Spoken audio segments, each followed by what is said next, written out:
जेव्हा 12 वर्षाचे शिवबाराजे बँगलोरकडून पुण्याकडे स्वराज्य निर्माण करण्यासाठी यायला निघाले, तेव्हा शहाजीराजांनी शिवबाराजांना एक भगवा ध्वज दिला आणि सांगितलं, हा भगवा ध्वज तुमच्या स्वराज्याचा दौलता ध्वज बनवा.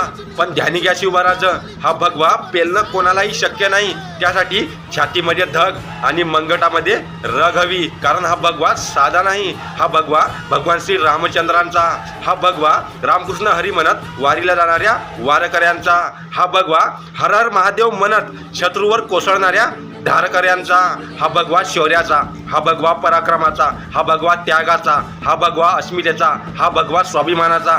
हाही भगवा फडकत राहू द्या शिवबाराज. तेव्हापासून तर आजपर्यंत हा भगवा स्वाभिमानाने फडकत आहे. जय शिवराय, सीताराम.